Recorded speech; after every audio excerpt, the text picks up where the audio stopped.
Moving on, I would now request our next speaker to please step forward, Mr.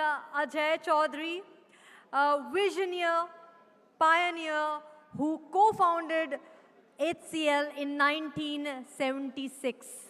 A visionary pioneer, ladies and gentlemen. Can we have a round of applause for him? He spearheaded HCL's expansion into Singapore in 1980 and created a successful business spanning China, Hong Kong, and today HCL is valued at an impressive US $50 billion. Mr. Ajay Chaudhary, please, sir.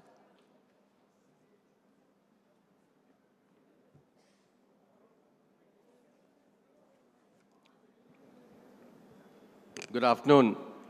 I think what I've been seeing is a phenomenal amount of enthusiasm from all of you who are definitely some terrific entrepreneurs out there who have created so many businesses in the country and to make this whole area of realtors very successful.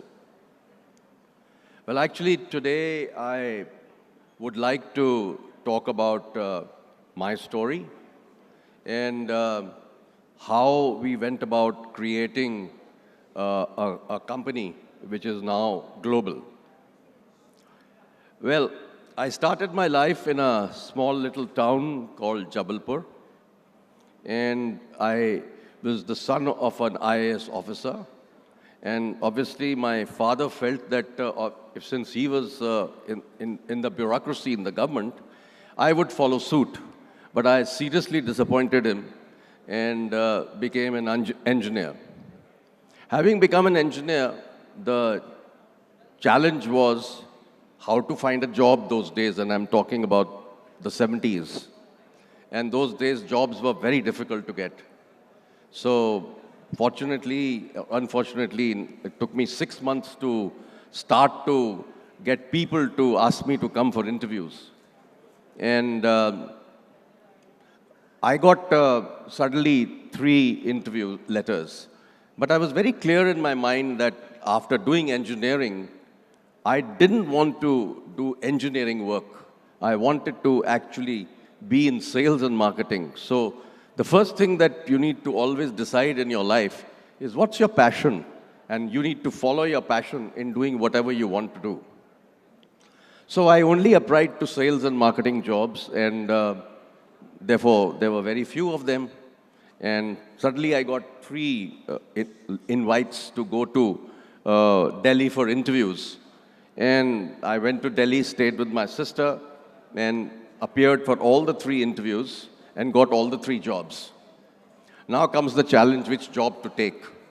So since I had done electronics, I decided to join a company called DCM Data Products, and that was part of one of India's largest companies those days. And so I took that job and started my life learning about how to sell product in the most hardest way that was possible. So I actually traveled pretty much all over Maharashtra those days, and sometimes on top of trucks to actually sell our product. And therefore, I learned the hard way on how to actually sell product. Having done that,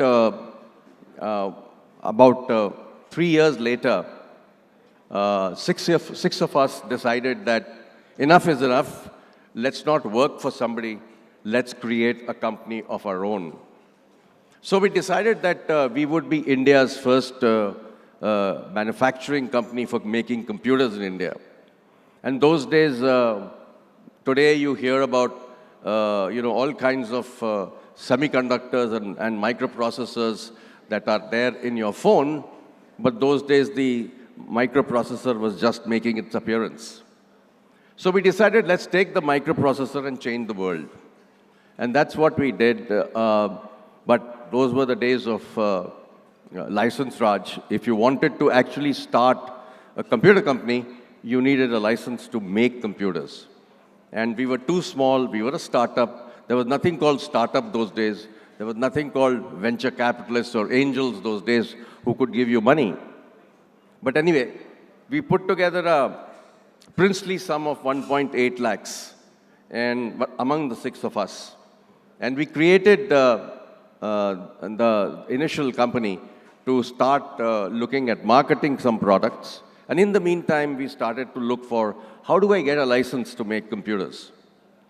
And it was very tough because government wouldn't give it to small companies like ours. But we suddenly found that the UP government was sitting with a license. We went to them, formed a joint sector undertaking, and called it Hindustan Computers Limited. And the rest is history. 1.86 lakhs that we started with.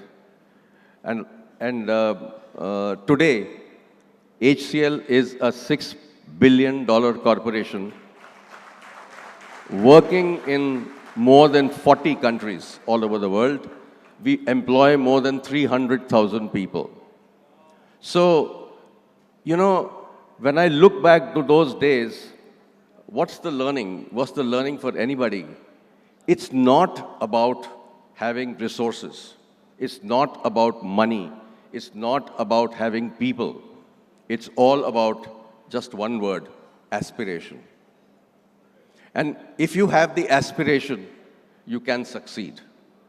So later on, when I went to study for a short program in Michigan, my guru was Dr. C.K. Prahalad, who's one of the world's topmost strategists. And he used to say, A is greater than R. If you have the aspiration, resources will happen. And that's really what the HCL story is all about. We had no resources. We just had a very small amount of money, but we created a corporation of this size. Now, how did we go about doing it? In the initial stages, we designed our own computers, marketed them all over the country, and in 10 years from starting our business, we were the largest computer company in India. And that's really how HCL established itself. And early days of our life, we decided to go global. And you know, you have to have that kind of thinking in the early stages of your creating your business, that you have to have the guts to do big things. If you don't take audacious decisions, you really don't succeed. And that's how we went about doing it. Within 3 years of starting the company, we had actually started to make computers in Singapore. And we actually sold and made computers for the Far East. So, a lot of people don't even know that India could have exported computers in 1980. And then we carried on, and in somewhere around the late 80s, McKinsey came to us, which is a large consulting company, and McKinsey said, you guys have some great technology in terms of your current computers. Why don't you take this to America? And you know, that's like taking coal to Newcastle. But we agreed.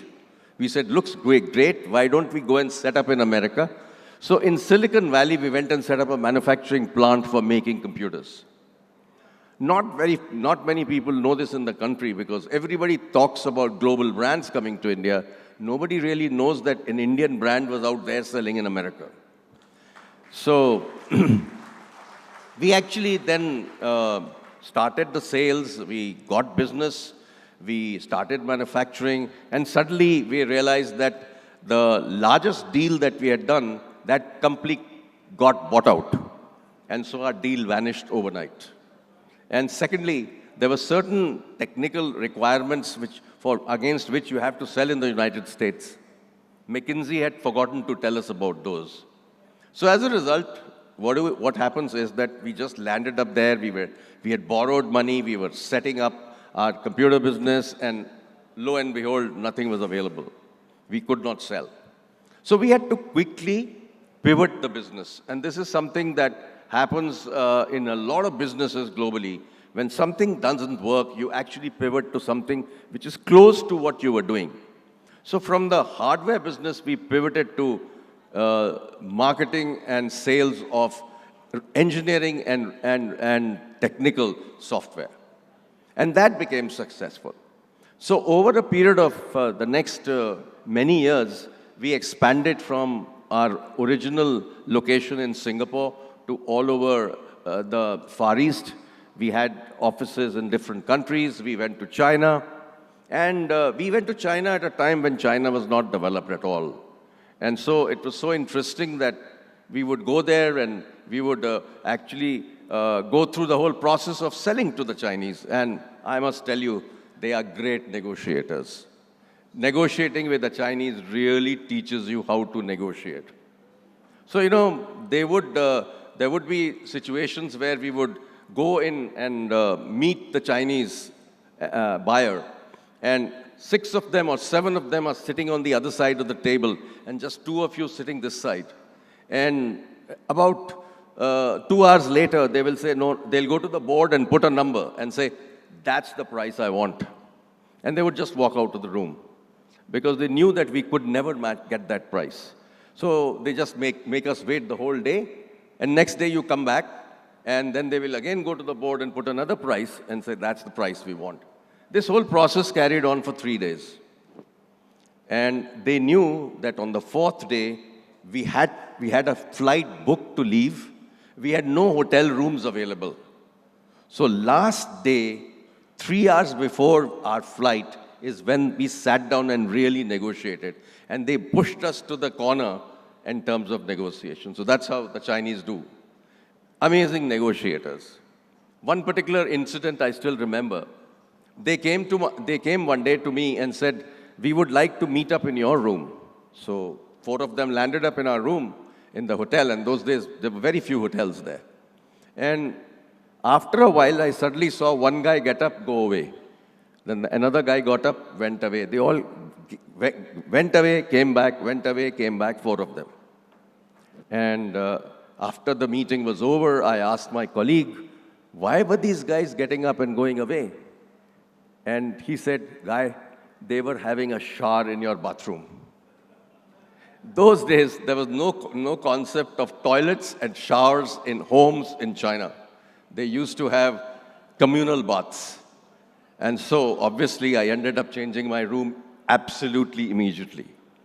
So, you know, these are the kind of experiences that you gain as you go global, and you learn how to market and sell into other countries. So over a period of the next 20, 30 years, we grew from India to the Far East, to the United States, to Europe. And we went and bought close to about, to grow, we went and bought about 8 or 10 companies abroad. And that enabled us to grow much, much faster than what we could have grown. And I still remember that you need to be gutsy and audacious in what you want to do. So I don't know how many of you know, I think most of you know a company called Infosys in India, right? Everybody knows Infosys. So one day, me and the chairman of the company, we were visiting Beijing for the Olympics, and we were having a drink in the evening. And suddenly he gets a call, and he says, in the call, he was chatting, and then after the call, he says, we lost it. So I said, what did we lose? He said, we were planning to buy a company in England for 800 million pounds. Unfortunately, Infosys went in and bought that company, and they've announced that they have bought the company, and they had a press conference.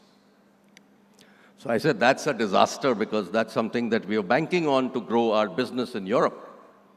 And but he says, watch this space, see what happens in the next 1 or 2 days. So what did we do? We went and outbid Infosys and bought that company. Very few organizations would have the audacity to do things like this, but that's the way companies go. Companies go great.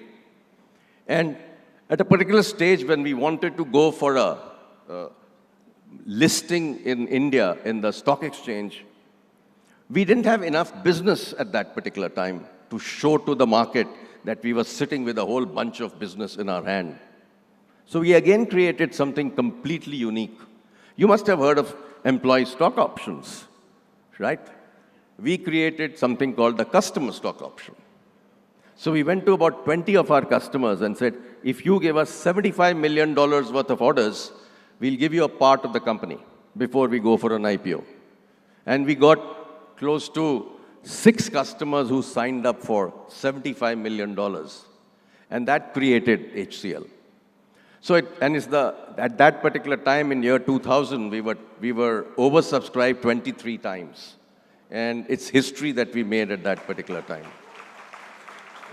So we've had the gumption and the audacity to do things which most companies don't do. And one of the things that we created was an organization which was consisting of the top-most salespeople in the country. If HCL was in any customer account, the competition was very, very scared. And that's how we created a phenomenal sales organization. But how did we go about doing it? We would actually select people based on a process that was created by McClellan in Harvard. This whole process looked at what is it that drives a person. Whether a person is driven by power, whether the person is driven by need for achievement, or a person is driven by need for affiliation. So we would actually give a picture to everybody who came, and they would actually write a story. And based on that story, we would be able to always figure out that the person had need for achievement, or need for affiliation, or need for power. What we were looking for is people with phenomenal need for achievement.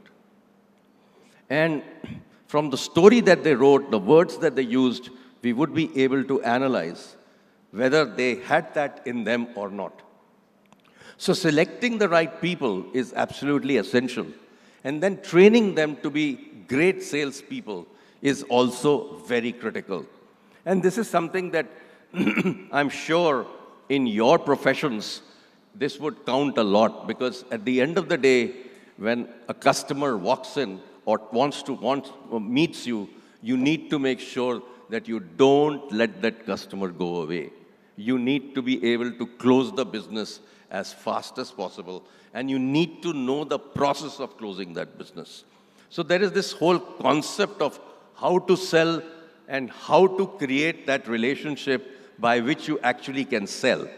And so about a couple of years ago, I was in Goa, and it was the time of COVID, and that's when I decided that I need to do something about this, what learnings I've had in my life. And so I decided I was one day chatting with my grandson here, and I was living here for about 6 months those days. And my grandson said, every evening I used to tuck him into bed and tell him a story. Can I have some water, please? So what happened at that particular stage is that one day my grandson said, you've been telling me so many stories, some were true, and I don't think some were really true. They were things that you made up probably. And so I said, yes, I did. So at that stage, he said, okay, instead of telling us some other stories, why don't you tell me the story of your life? So I started to tell little anecdotes of what my life had been all about. And then I decided, COVID time, I have nothing much to do, why don't I write a book? And that's how I started to work on creating this particular book, which is pretty much called Around What I Believe in Life, which is aspiration is what it needs for you to create a business. Aspiration drives people, aspiration drives countries, aspiration drives companies. And if you can actually have the aspiration, things happen. So inside this book, I decided that I will write about what makes an entrepreneur successful. How do you actually create a business? How do you actually sell to an organization? So I actually have chapters on entrepreneurship. I have chapters on salesmanship. And I also have some chapters on how to be a good human being. I think it's very important that when you actually create a company, you have all the wealth that you needed to have. How do you actually go about doing something for the country, doing something for the community that's around you, and how do you do it? It's not about writing a check. It's all about giving back genuinely. So I do remember when COVID struck Delhi and Goa, and these are the two cities I live in, both the places I contributed hugely in terms of doing many, many things for the state. And in Goa itself, I gave away a lot of stuff during those days. Oxygen was short, ventilators were short, whole bunch of stuff. And I went to many, many technical companies and got solutions for Goa. So at any particular stage in your life, you need to learn how to give back. And one other thing that I do talk about in my life is all about the whole concept of not just knowing your own subject, but knowing a lot of other areas too. Sure. Thank you. So it's not just about, knowing one area. It's all about having a range in life. If you have a range in life, your life becomes much more interesting, and it also enables you to understand so many things that are happening around you. So I call it a T model. T, the length of the T is the depth to which you know your own subject. But the T on top is your range of knowledge you have of other things. And so, very early days of my life, I was very interested in space travel. And in my school and college days, I used to write to NASA. There was no concept of internet. There was no concept of, email. I would write letters to NASA and request them to send me material on their next spaceship they were building. And I remember my room in my home was surrounded by pictures of spacecraft. So I had phenomenal amount of interest in space, and that interest in space has continued from then to now, because I've invested in some startups in India which are actually making satellites. And I've also already sent close to 3 satellites in space. So it makes your life much more interesting, makes your life more meaningful if you have a range of subjects that you can do. For example, I was a shortwave listener. I read a lot. I sort of used to sing in school and college. And when I finished up my career and I sort of took a retirement, of course, my wife stays, I have still not retired because I work more than when I was in HCL. But when I finished up, I said, I must learn how to sing better. So I actually hired a teacher, and for the last 5 years, I've been learning how to sing better. So I think the whole thing that I'm trying to communicate is that be a rangist, don't get stuck with what you do. Do many other things around you and learn to do these things well also. And today, when I look at where I am after my so-called retirement, which my wife refuses to accept, I do many, many things. First of all, I have been working on a policy for the country for the last 30, 40 years on electronics and semiconductors. And something happened yesterday which made me very, very happy, because the government finally announced semiconductor plants to be set up in India. And I've been waiting for it for close to 40 years for it to happen. But I'm very happy. It's happening. And I'm part of the India Semiconductor Mission. I am an advisor there. And we've been seeing that this thing is going to happen one day. You know, what people don't understand and realize how important semiconductors are for our world. I remember the Senate Intelligence Committee chief in the Senate in America saying something 5-7 years ago, and he made this statement: the next wars will be fought with semiconductors. And that is real. You tell me one product around you that doesn't have a semiconductor. Maybe not this bottle, right? But most of the things around you, anything that you see has semiconductors. So a large country like ours has to have semiconductors. So actually, I'm being part of this journey, working with the government on creating a strategy for making India a product nation. You know, for many years, this country has done a phenomenal job in creating many services industries. We are the world's largest in terms of software. And we created the software industry 30 years ago, and it's a $250 billion industry. We own 30% of the world's market. So India can do things with our own capabilities, which are possible. Now, when I was hearing some of you talk about technology for real estate, I felt that, guys, look around you. India has phenomenal software capability. Utilize it to make your business a whole lot better. The capabilities in this country are absolutely amazing. And 10 years ago, when I used to walk into a drawing room, everybody used to say, why don't we have a Google or a Microsoft in this country? And I would not have an answer. But today, I would like to tell you that there are many little Googles and little Microsofts in this country, and they're close to 15 to 20,000 software product companies in India. You will be surprised to know that a little village in Tamil Nadu houses $1 billion software company called Zoho. It is headquartered from a village in Tamil Nadu. That's the power of India. That's what we can do with our skills and our capabilities.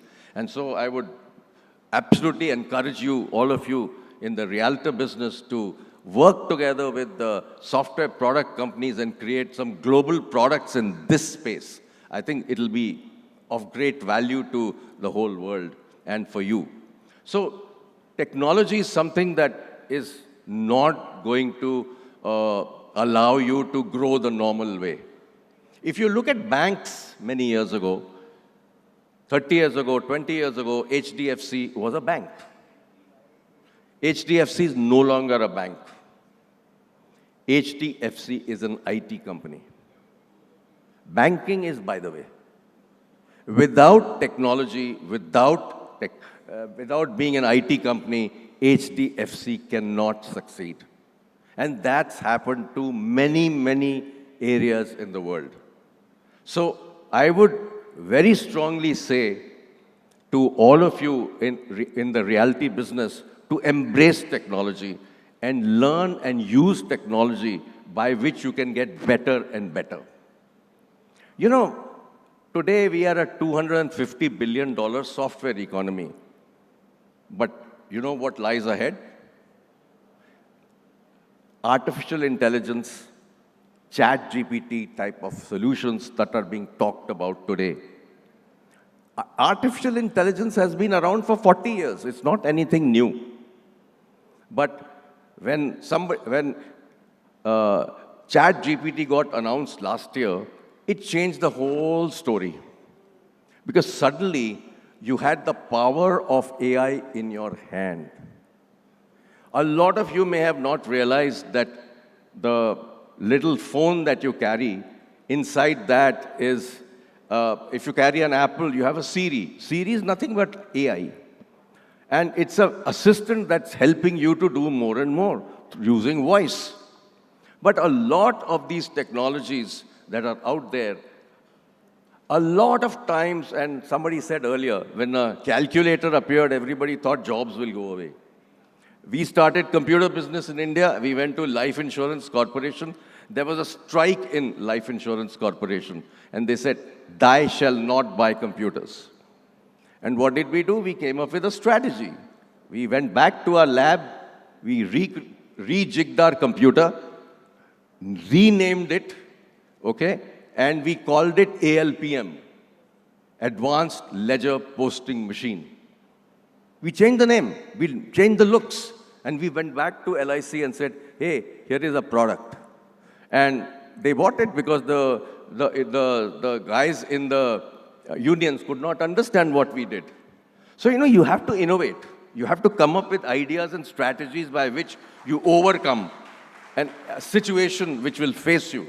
So I think this whole situation of artificial intelligence, technology, Chat GPT, all of this is going to, sort of drive you to think what is going to happen next.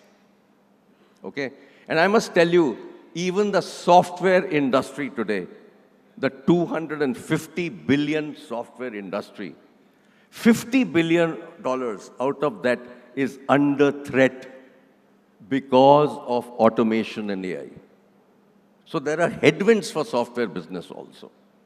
So it's not that any business, even the technology business, is under threat from technology. Okay, so you don't have to worry that, technology is going to take up jobs. Of course, technology will take over jobs, but new jobs will get created. New areas will open up. New ways of communicating with customers will come up. And I think all realtors need to think, how do I personalize the experience for customers more and more using technology? How do I make doing business easy? How do I make every transaction so easy for my customer that they don't need to spend more time, they need to spend less time deciding? So just imagine if you sell one home in 10 days, using technology are able to sell 2 homes in 3 days. Hey, you can definitely succeed more. So I think this whole idea of using technology and being able to, in a manner, master technology to help you do your business better is really what you should look for. So when I was told by your organizers that there are a lot of concerns among realtors on use of AI and AI threatening your business, I picked up a startup and I asked that gentleman sitting there to come and tell you what AI can do for you. So can you please come up on the stage, Ankush, and tell them what AI can do for them?